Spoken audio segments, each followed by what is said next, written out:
My name is Dinesh and welcome in my YouTube channel. तो आज की इस वीडियो में हम बात करने वाले हैं क्रूड ऑयल की और बात करेंगे 29 जून 2020 की, यानी कि मंडे के लिए। तो आज है सैटरडे, तो कल वीडियो रिकॉर्ड नहीं की थी रात को, तो आज अभी वीडियो रिकॉर्ड करेंगे मंडे के लिए यानी 29 जून के लिए, और करूँगा आपको कंप्लीट एनालिसिस क्रूड ऑयल के लिए। तो सबसे पहले देखते हैं कि कल क्या हुआ मार्केट के अंदर।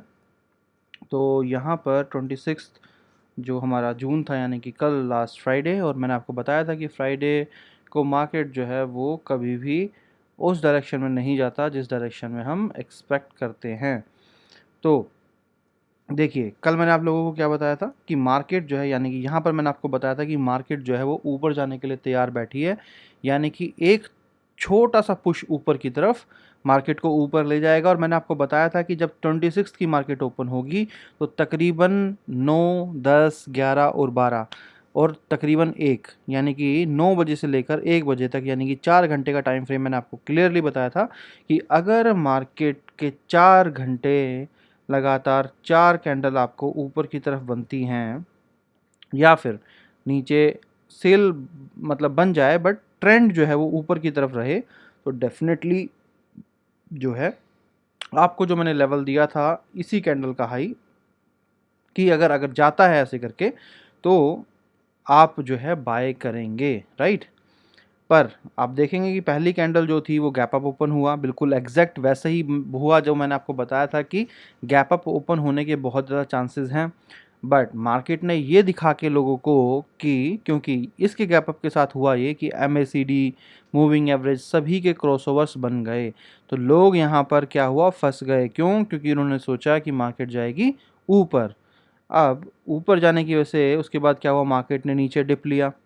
अब नीचे जब डिप लिया तो लोगों को लगा कि मार्केट जाएगी नीचे, क्योंकि काफ़ी बड़ा डिप था। इसने क्या किया, मूविंग एवरेज के क्रॉसओवर को जो ऊपर की तरफ क्रॉस कर रहा था वहीं नीचे की तरफ शिफ्ट कर दिया। अब लोगों को लगा कि मार्केट तो जाएगी नीचे, क्योंकि ये मूविंग एवरेज अगर आप लगा के देखेंगे तो बहुत छोटे छोटे क्रॉस हैं। जैसे कि होता है ना कि मार्केट मूविंग एवरेज जैसे है उसको हल्का सा क्रॉस करके हल्का सा ऊपर गई और तभी मार्केट नीचे आ गई तो वापस नीचे आ जाता है। तो यहाँ पर यही हुआ कि पहली कैंडल उसको ऊपर लेके गई क्योंकि गैप अप ओपन था, दूसरी बिल्कुल एकदम से नीचे लेके आई, वो भी टाइम फ्रेम का भी असर पड़ता है मूविंग एवरेज पे। वो तुरंत की तुरंत नीचे की तरफ डाउनवर्ड उसका डायरेक्शन हो गया। अब जैसे ही ये फिर यहाँ से ऊपर की तरफ मूव हुआ, वो फिर ऊपर की तरफ मूव हो गया उसका। तो यानी कि एक लाइन के ऊपर ही वो इस मूविंग एवरेज इस तरीके से 3 बार, यानी कि एक कट फिर नीचे फिर 2 और फिर वापस 3, इस तरीके से मूव हुआ जैसे एक डंडी के ऊपर जैसे हम जो है सांप लिपट जाता है, इस तरीके से मूविंग एवरेज ने बिहेव किया। अब ना तो आपको वहाँ से समझ में आया, क्योंकि जैसा कि आप जानते हैं कि चाहे आपका बॉलिंजर बैंड हो, चाहे वो आपका मूविंग एवरेज हो, चाहे आपका ADX हो, या जितने भी बड़े से बड़ा आपका MACD है तो सब मूविंग एवरेज पे ही डिपेंड। आप कोई भी इंडिकेटर ले लीजिए अच्छा से अच्छा, सभी के सभी जो है मूविंग एवरेज के ही थ्योरीज पे चलते हैं। बस फ़र्क इतना है किसी के अंदर वॉल्यूम ऐड हो जाता है, किसी में कुछ हो जाता है।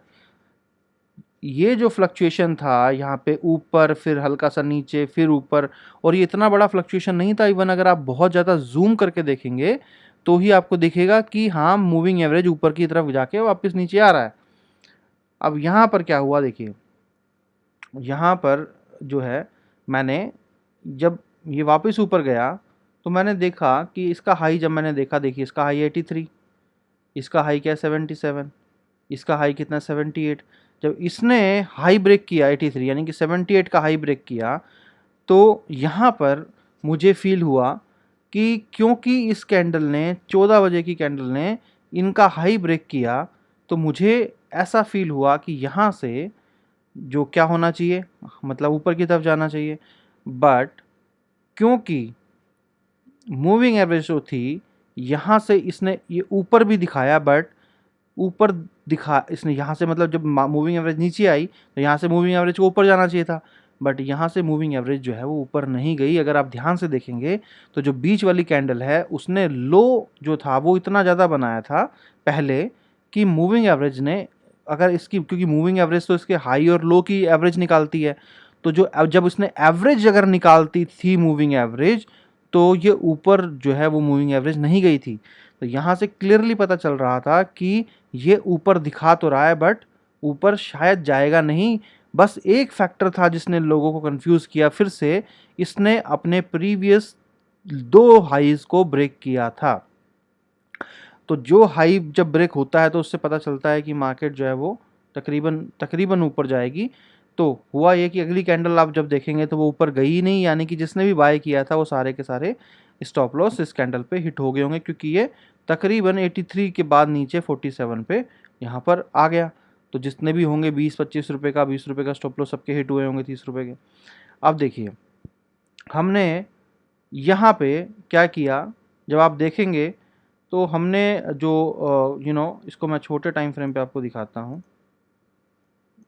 देखिए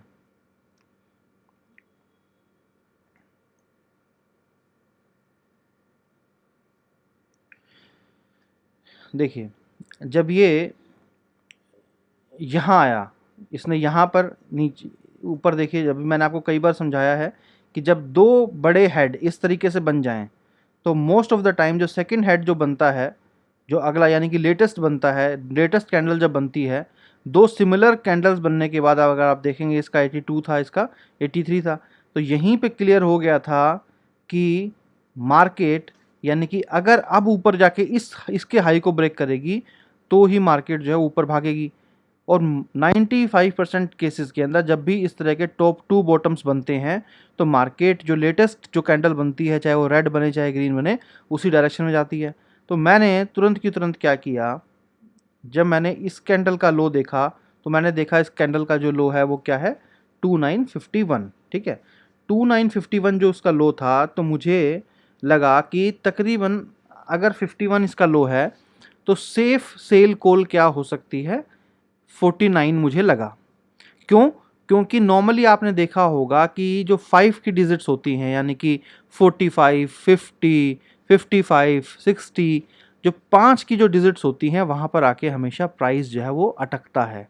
क्योंकि अगर आप डेप्थ देखेंगे, कभी भी मार्केट डेप्थ अगर आप देखेंगे तो 5, 10, 15 जो ये 5 का जो सीरीज़ होती है, इनके ऊपर हमेशा ऑर्डर बहुत ज़्यादा लगे होते हैं, क्योंकि ईजी टू रिमेंबर होती है और लोगों को पसंद होती है। यानी कि 10 रुपये का प्रॉफिट, 15 रुपये का प्रॉफिट, 20 रुपये का प्रॉफिट। कभी आपने सुना है कि कोई आपको देता है 7 रुपये का प्रॉफिट, 14 रुपये का प्रॉफिट? आप कभी नहीं सुनेंगे ये, क्योंकि ये हमारी धारणा है, यानी कि हमारी मानसिकता है, यानी कि साइकोलॉजिकल चीज़ है कि हम सब हमेशा 5 के डिजिट्स को ही पसंद करते हैं, 10, 20, 30, है ना, इस तरीके से। तो मैंने जब देखा कि 51 जो है वो लो है, तो 50 के ऊपर मैं देना नहीं चाहता था, क्योंकि 50 के ऊपर मुझे था कि प्राइस आके रुक सकता है और वापस ऊपर जा सकता है। तो मुझे लगा कि अगर 50 के सारे ऑर्डर एग्जीक्यूट हो गए और अगर 49 मार्केट का प्राइस आता है तो फिर वो वहाँ से जो है नीचे जाएगा और बहुत ज़्यादा हाई चांसेस है, क्योंकि ऊपर नहीं जाना चाहिए। तो मैंने यहाँ पर 49 के ऊपर कॉल दी। अब इस कैंडल ने क्या किया, इस कैंडल ने क्या किया, जो ये वाली कैंडल थी आपकी, इसने 47 के ऊपर लो बनाया। अब 47 के ऊपर लो बनाया इसने, तो बिल्कुल सही था, इसने एग्जीक्यूट किया। एग्जीक्यूट करने के बाद आप देखेंगे यहाँ पर जो है छोटी छोटी, देखिए 2 ग्रीन कैंडल बनी और इसने हाई बनाया कितना, 68। तो 47 plus 15 that is equal to, sorry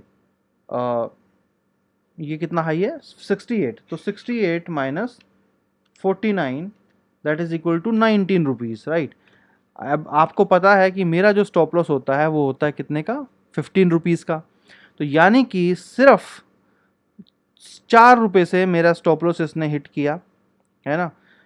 stop loss सिर्फ इसने मेरा हिट किया और वापस जो है वो 49 के लेवल को ब्रेक किया और ब्रेक करके सीधा ही मार्केट जो है वो नीचे ही नीचे गई और इसने पूरा का पूरा जो है प्रॉफिट अच्छा खासा 30 रुपये का प्रॉफिट दिया। बस क्योंकि हमारा स्टॉप लॉस बहुत छोटा है तो इसी वजह से अगर 1 मिनट भी मैं लेट पोस्ट करता कॉल को, तो अगर ये इसको नहीं छू पाता, वापस जब इसको इसने ब्रेक किया तो काफ़ी इसने बड़ा प्रॉफिट दिया।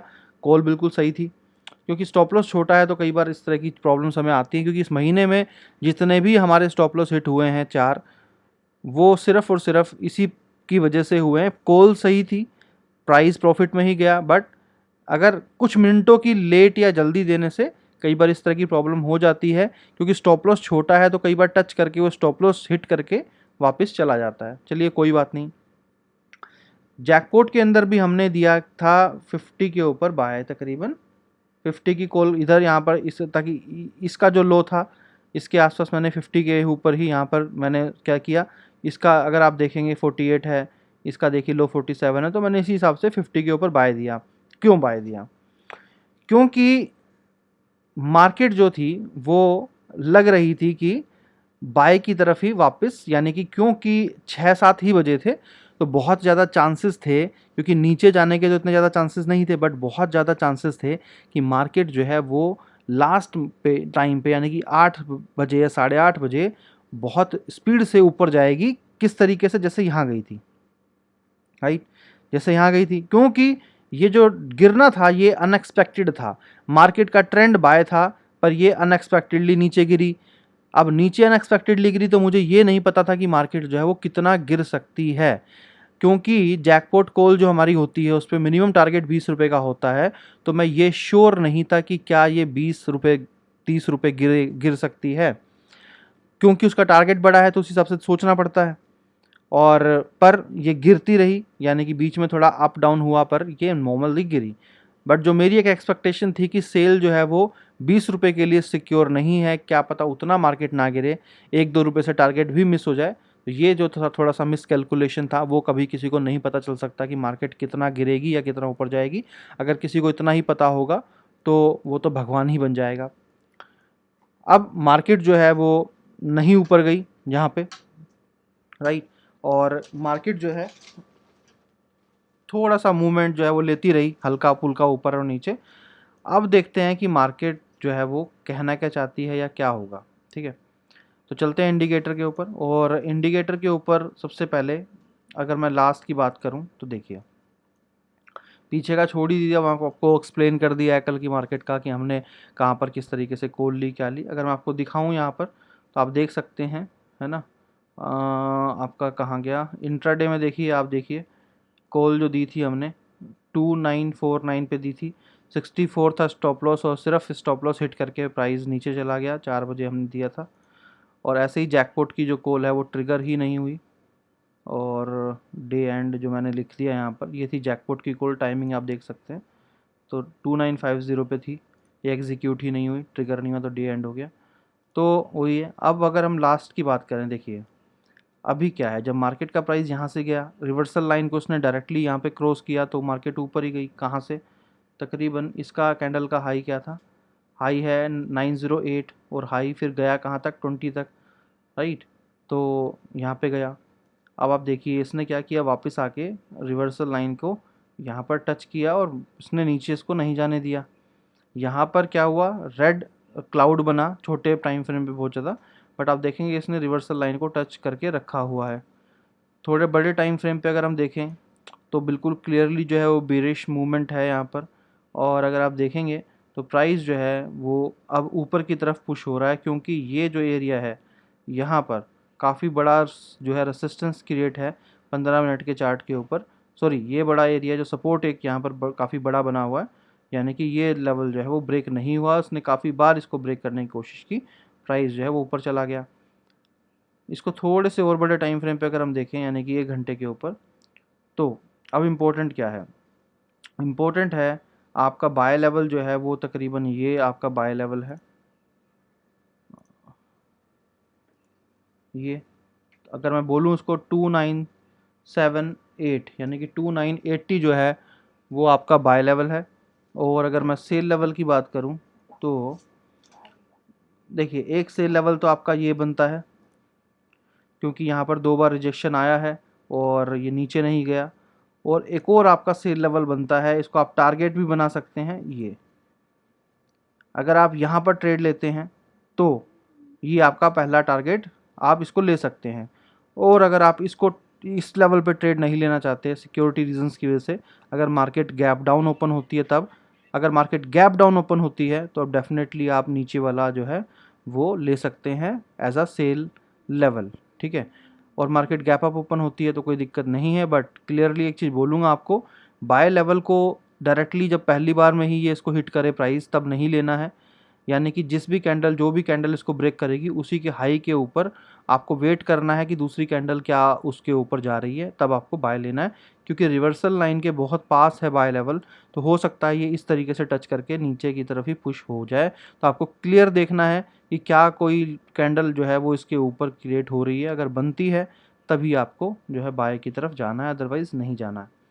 तो चांसेस हैं कि मार्केट कल जो है वो गैप अप ओपन होगा और गैप अप ओपन होने के बाद वो बाय की तरफ जाने की कोशिश करेगा और इस रिवर्सल लाइन पे आके कहीं ना कहीं स्टक करने की कोशिश करेगा। और रिवर्सल लाइन का अगर प्राइस की मैं बात करूं तो 2965 जो है वो रिवर्सल लाइन का प्राइस है।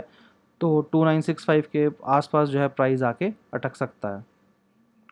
तो ये था आज की वीडियो राइट, जो मैंने बनाई है मंडे के लिए, जिसमें कि आपको काफ़ी हेल्प मिलेगी ट्रेड करने के लिए। बाकी ज़्यादा दिमाग ना लगा के आपको रिकमेंड करूँगा कि फ्री लेवल सर्विस डायरेक्टली लीजिए और अपना जो है वो प्रॉफिट डायरेक्टली यहाँ से कीजिए। इतना ज़्यादा दिमाग लगाने की ज़रूरत नहीं है, पकी पकाई चीज़ को खाइए और मज़े लीजिए और अपना अकाउंट ओपन कीजिए हमारे चैनल के साथ, और आप भी इस फ्री लेवल सर्विस का पार्ट हो सकते हैं। और अगर आप उसी अकाउंट को यूज़ करते हैं ट्रेडिंग के लिए, ऑलरेडी 373 जो हमारे मेंबर्स हैं वो इसके साथ जुड़ चुके हैं और डेली फ्री लेवल सर्विस का बेनिफिट उठाया जा रहा है। तो चलिए इस वीडियो में इतना ही। Thank you so much, have a nice day, bye bye.